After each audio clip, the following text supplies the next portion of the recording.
जी आज का टॉपिक है excretion and chemical regulation in insects.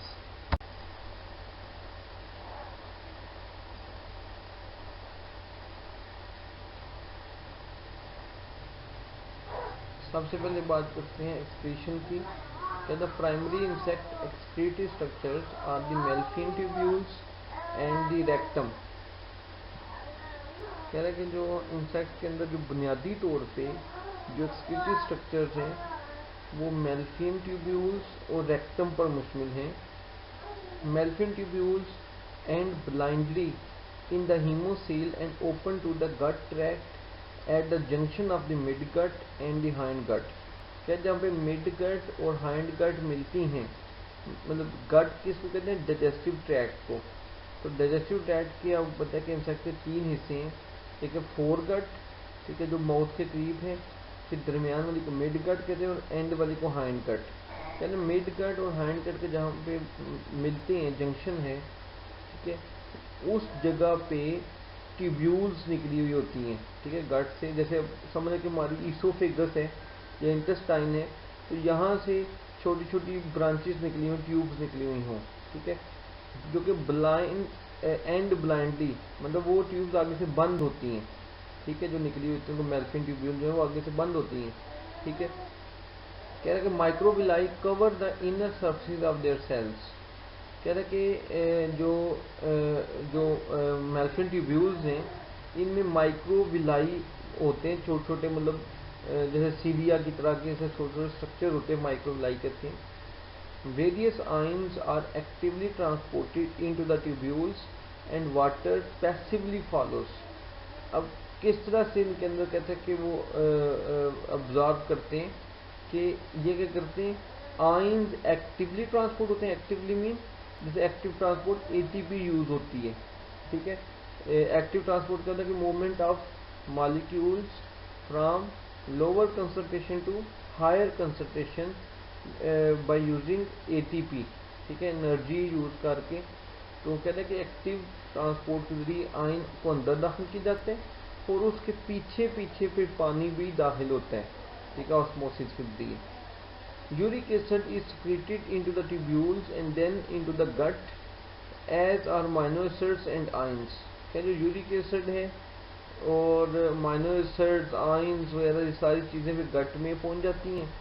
In the rectum, rectum बोलते हैं जो लास्ट पोर्शन है इनकी गट का, ठीक है।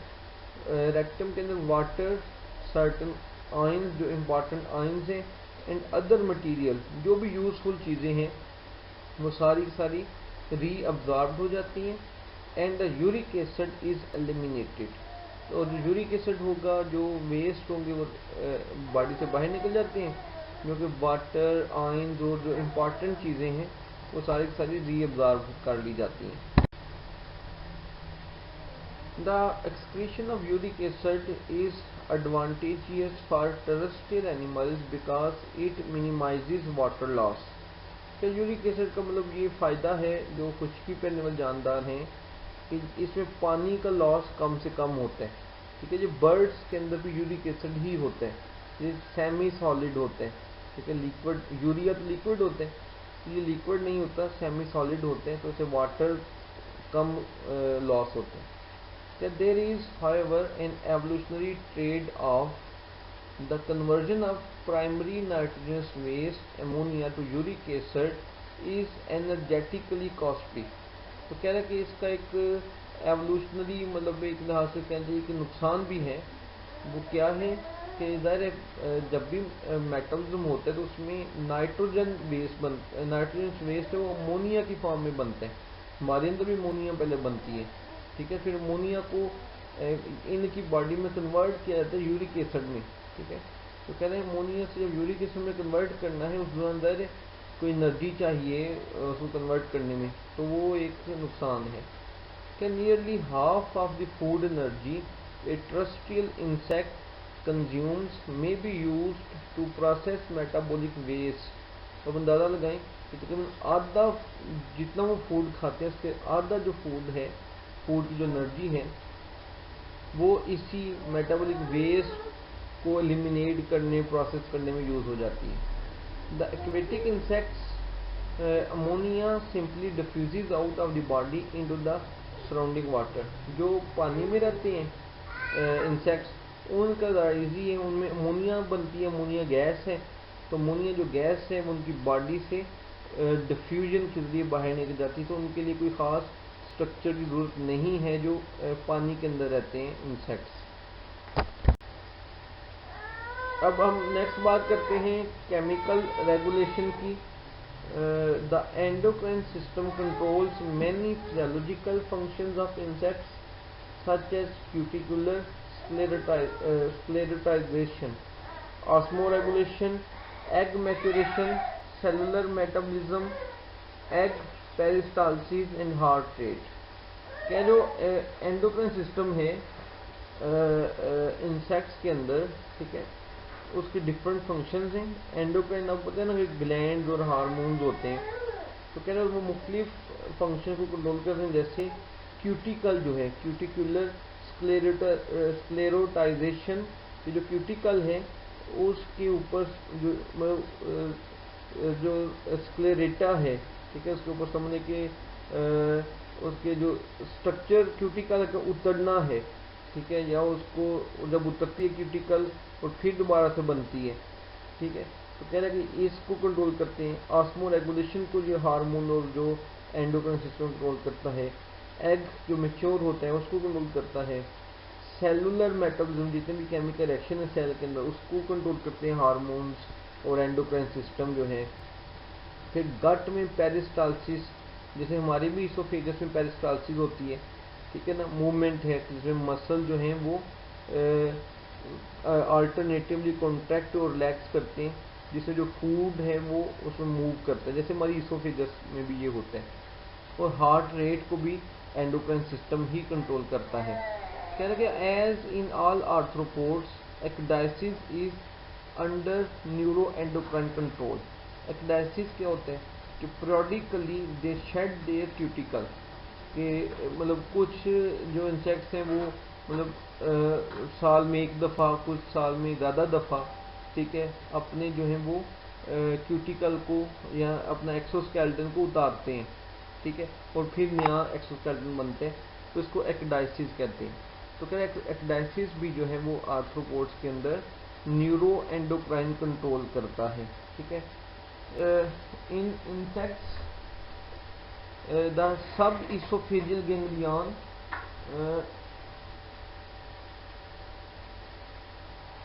कह रहे जो subesophageal ganglion and two endocrine glands, the corpora lata and prothoracic glands control these activities। Insects के अंदर ये जो सारी एक्टिविटी जो हमने ऊपर अभी डिस्कस की हैं, इनको कंट्रोल कौन करता है? सब इसोफेजियल गैंग्लियन। ये हमने पढ़ा था कि इनमें गैंग्लियन दो होते हैं, एक सुपरा इसोफेजियल गैंग्लियन होते हैं और दूसरा सब इसोफेजियल गैंग्लियन होते हैं। सुपरा का मैंने बताया था आपको कि इसोफेगस के ऊपर जो गैंग्लियन है वो सुपरा इसोफेजियल कहलाते हैं, और जो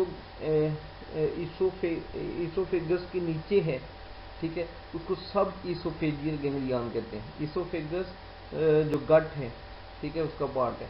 तो कह रहे हैं जो सब इसोफेजियल गैंग्लियन है जो इसोफेगस के नीचे हैं वो, और दो एंडोक्राइन ग्लैंड, उनके नाम क्या हैं?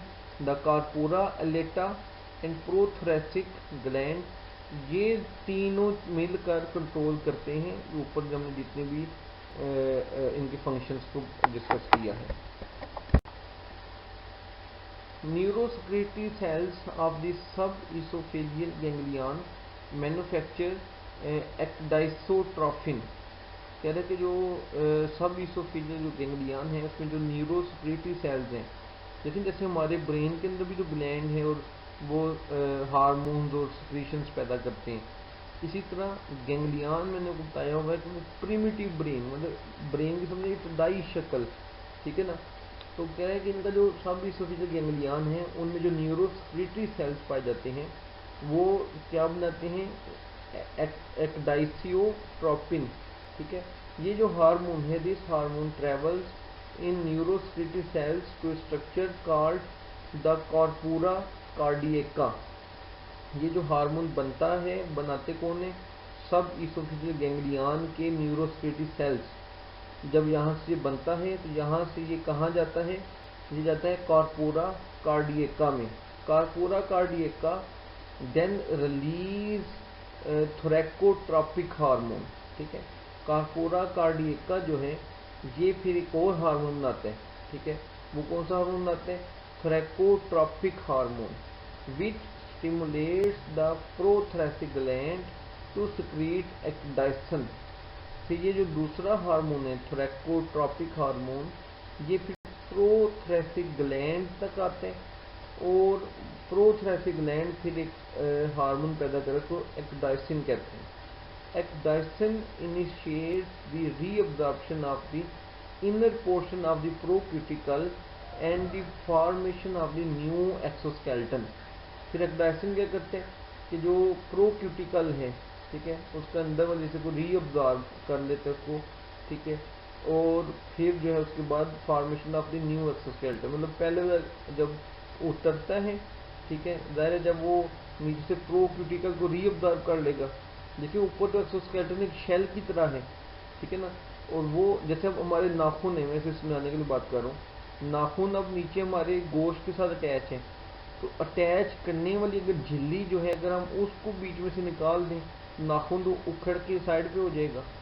यही करते हैं, ऊपर जो शेल होते हैं उनका जो स्केलेटन है, होल है, वो अंदर जुड़ा हुआ है एक मेम्ब्रेन के जरिए, प्रोक्यूटिकल के जरिए।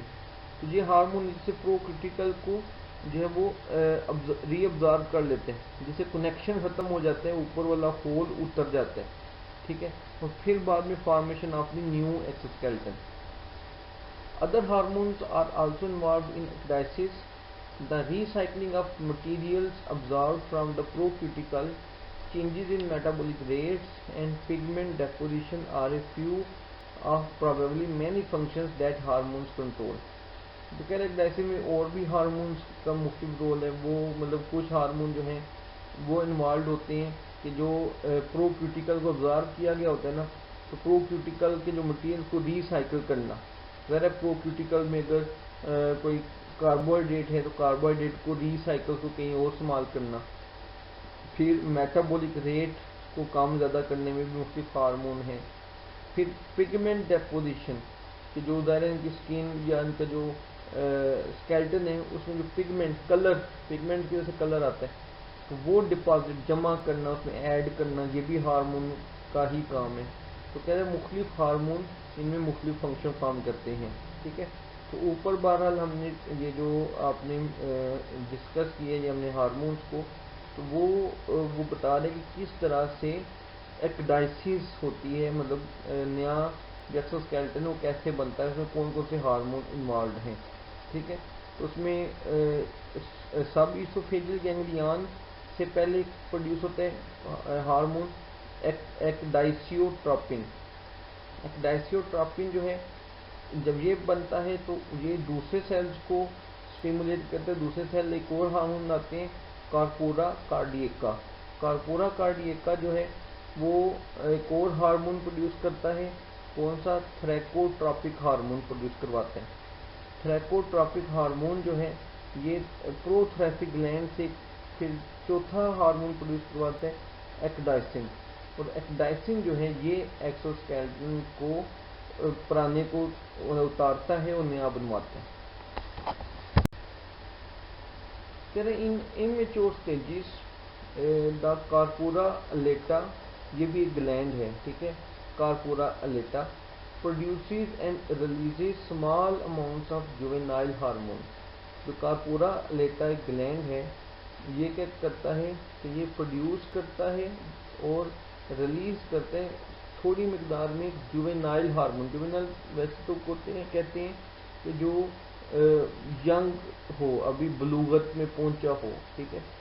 The amount of juvenile hormone circulating in the haemocoel determines the nature of the next mould.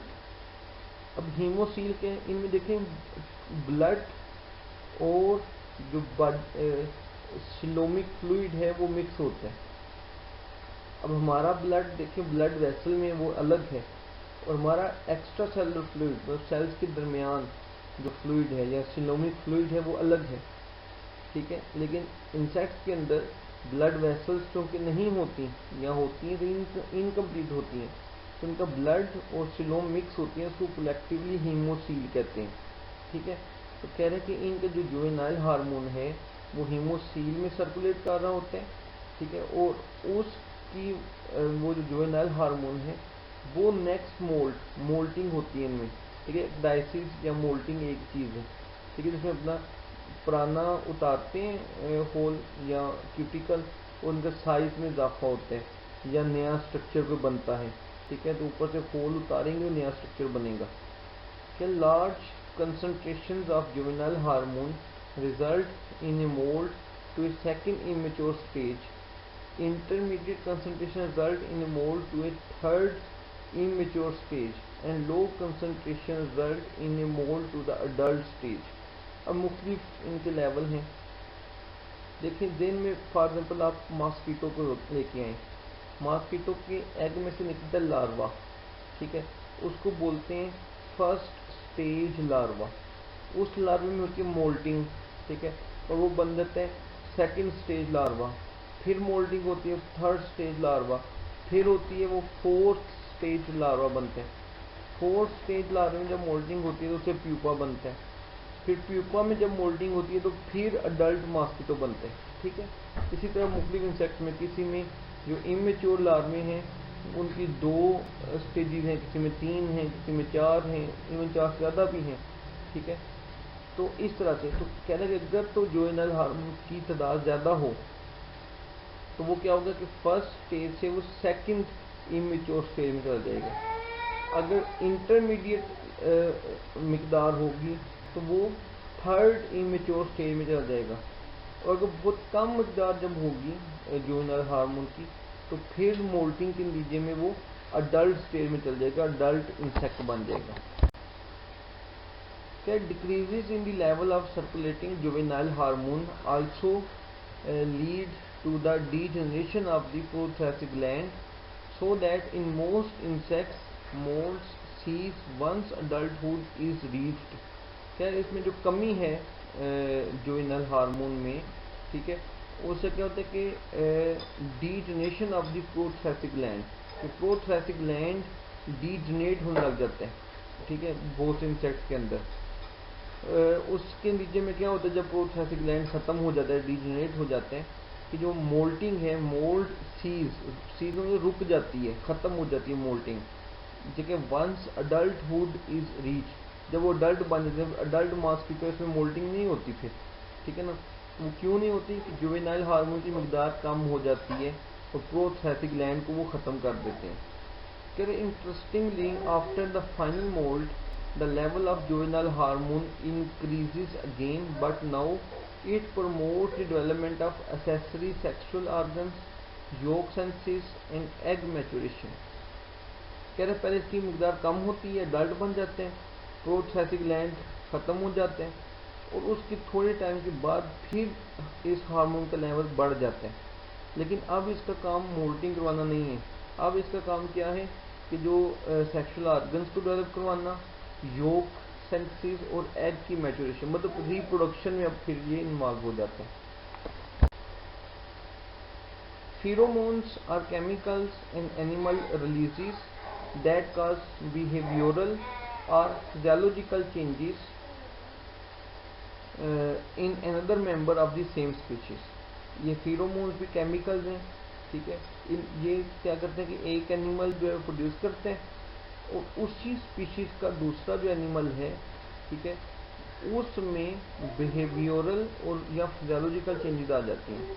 मतलब एक हार्मोन प्रोड्यूस किया, फेरोमोन एक केमिकल एक हार्मोन है जो प्रोड्यूस किया एक एनिमल ने, फॉर मेल ने प्रोड्यूस किया, मेल में प्रोड्यूस हुआ, और वो जो है उसकी हवा के जरिए स्मेल जो है वो फीमेल में जब जाएगी तो फीमेल की बिहेवियर में या उसकी फिजियोलॉजिकल चेंजेस आएंगे उसके अंदर।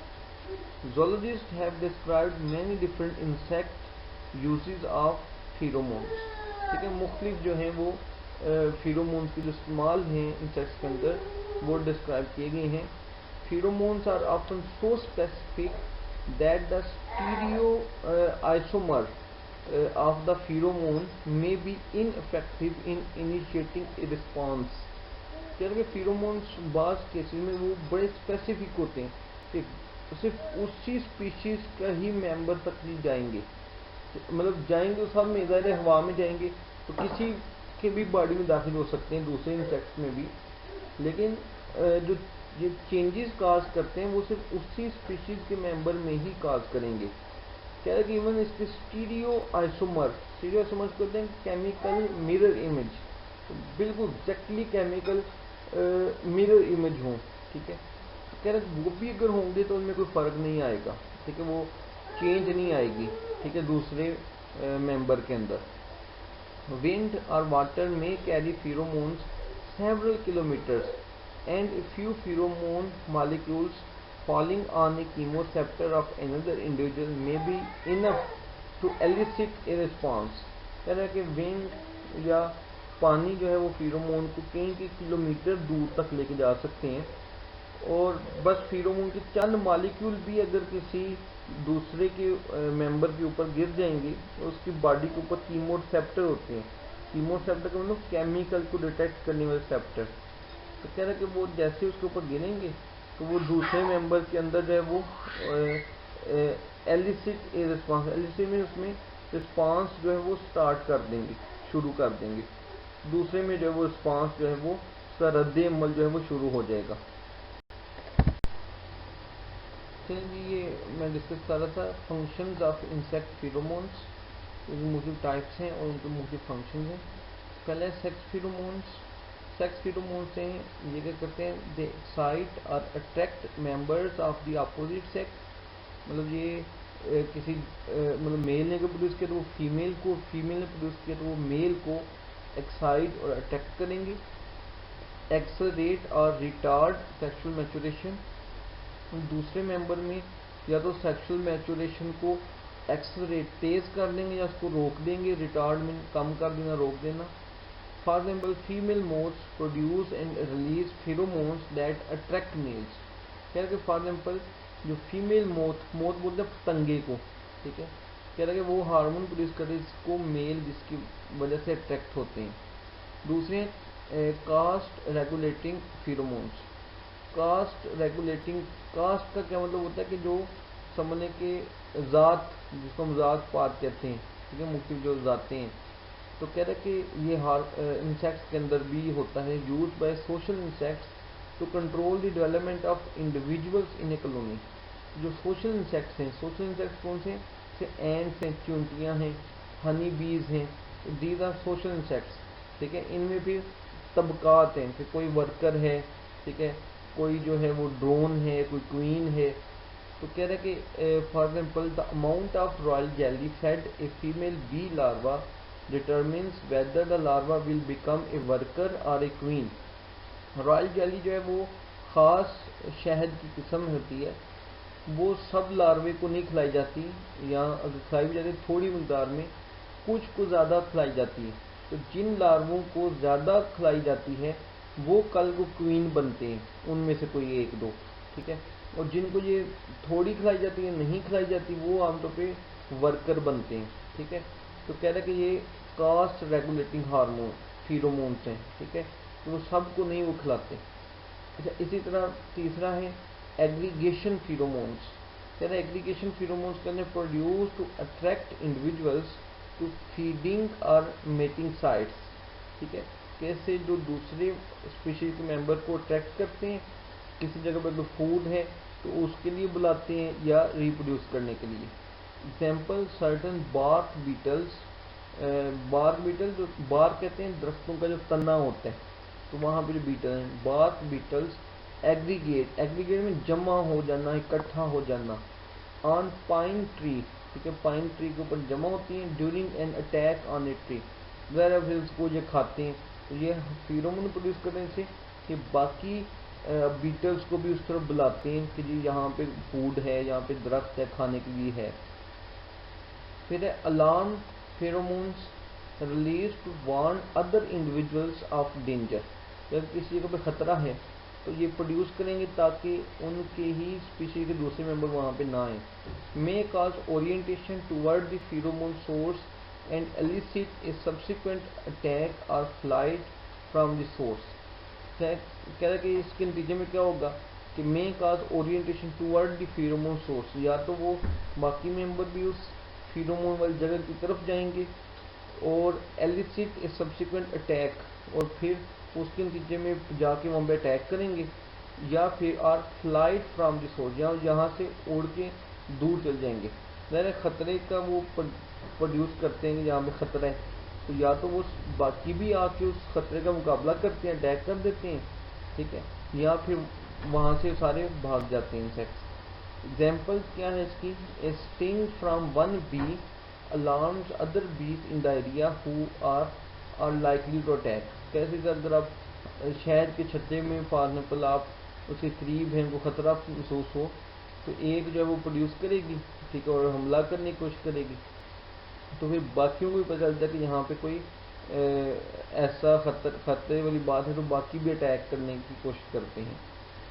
फिर है ट्रेलिंग फेरोमोन्स, ये क्या होते हैं, they are laid down by foraging insect to help other members of the colony identify the location and quantity of food.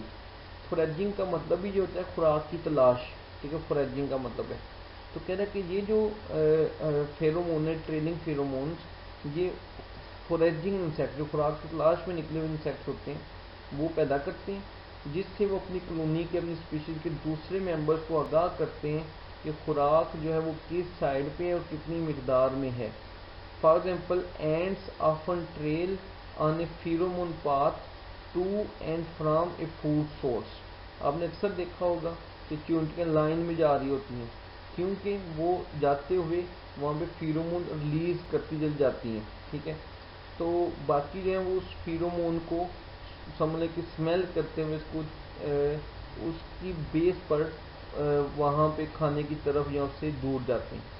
The pheromone trail is reinforced each time and travels over it.